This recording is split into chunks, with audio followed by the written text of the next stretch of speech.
Over the past 2 years that I've been in the My Hero Academia fandom, I've heard quite a repetitive criticism. MHA doesn't do a good enough job portraying a grey society. This is an understandable complaint if you didn't make it past season 1. However, if you've watched all 5 seasons of My Hero Academia or even read the manga, it quickly becomes apparent that this is not the case. Toga in particular is a very interesting case that can actually be traced back to the real-world Japanese history and discrimination. For this video, I will be sticking strictly to content that is in the anime, so if you have yet to read the manga, you're good to go. As early as episode 1 of the series, the story immediately tells us that all may not be as it seems. At the age of 4, our protagonist Midoriya Izuku learns the harsh truth of this society.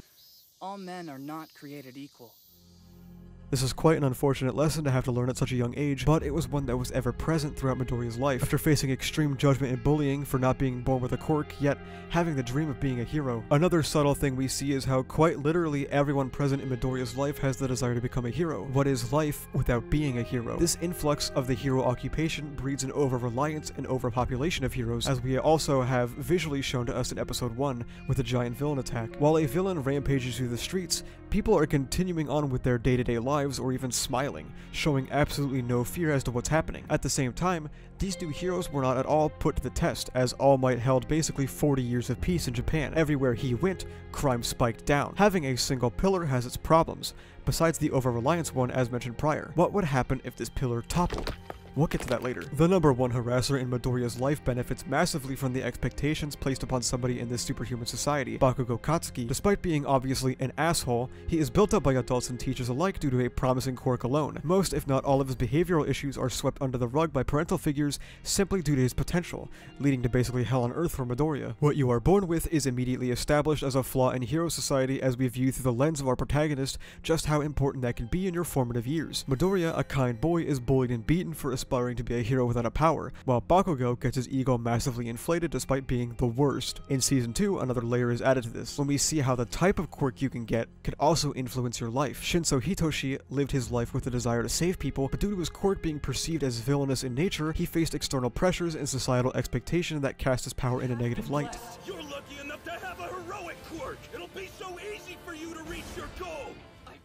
The occupation of hero becoming a highly sought-after job is immediately put into the limelight shortly after the battle, as Mount Lady comes in and one-shots the giant villain, employed as a hero not for the heroics, but for the fame, glory, and the pay. Heroism in My Hero Academia at some point shifted from being a job about saving people to being a business, as people prioritize theatrics and the celebrity culture over heroism. We are clearly shown that not everyone is fond of the way that being a hero has gone, as in season 2 we meet the hero killer. His ideal hero is somebody who puts others before themselves, somebody who lacks selfish thoughts, but in an effort to spread that ideal, he roams the streets killing anybody who doesn't meet his incredibly high bar. Stain is an idealistic psychopath who feels he has the right to judge who is worthy of living or not. During season 2's sports festival, hero society is blown fairly wide open. Even if we just sweep the fact that they pit 15-year-olds against each other in an arena for viewers at home under the rug, we get that pretty important Shinso information and get our toes dipped into the Todoroki family drama. The #2 hero of the entirety of Japan not only abused his family, but also engaged in literal eugenics to create a perfectly gifted child. If Endeavor is doing it, it's safe to say it's happening elsewhere around the world as well. It is mentioned that it is frowned upon to do this, but let's not underestimate the cultural impact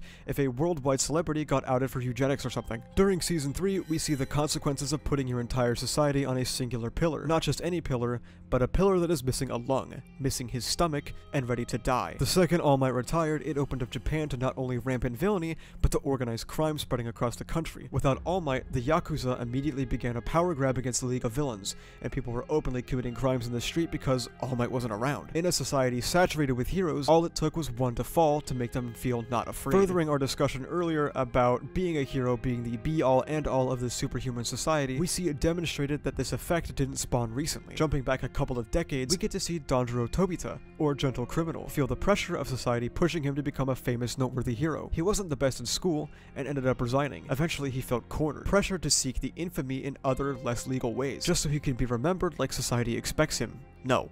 Everyone expects him to be. I discussed Gentle Criminal's character more in my Culture Festival video, and how I think he is one of MHA's most important characters. Season 5's My Villain Academia arc absolutely blows open even more problematic factors of hero society with Toga and Shigaraki's backstories. For Toga, we see a poor kid suffer from the same type of discrimination that Shinso experiences. Her quirk by society standards is villainous. In some ways, she closely mirrors the group of people in Japan called Burakumin, a caste of people with occupations seen as kegare, or defilement. People such as executioners, undertakers, butchers, or tanners were considered defiled and were considered an untouchable group of people in Japan at the bottom of the traditional social hierarchy. She was sent to court counseling, but it didn't really achieve much. Quirks in Japanese aren't called quirks.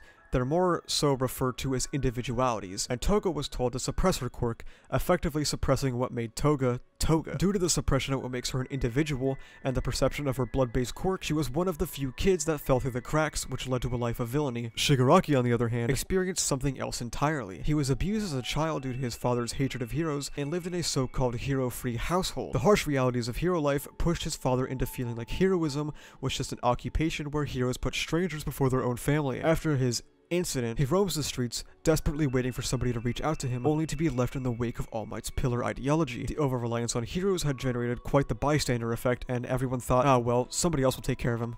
Until somebody else really did take care of him. In summary, the issues of My Hero Academia's society have always been present, as many of them were initially introduced as early as Chapter 1, but they just weren't initially so explicit or in your face. All throughout the series, we see society through the lens of an idealistic, hopeful Midoriya Izuku, and through that same lens, we get to see the layers peel back and become more explicit until we reach the massive boiling point in My Villain Academia, where our lens changes from the optimistic Midoriya to the victim Shigaraki. Thank you so much for watching. This video was actually a little bit shorter than I thought, but I hope I got my points across clear enough. If you like this video, remember to rate, comment, and subscribe to help the funny YouTube algorithm recommend my content. You can follow me on Twitter, where I am always objectively correct every single time, no matter what, and you can also join my Discord down below, where we talk about My Hero Academia, ReZero, and stuff like that. I'm currently doing a more or less live read-through of ReZero, so if you read the novels, you can come and chat with me while I read, and that's about it. See ya!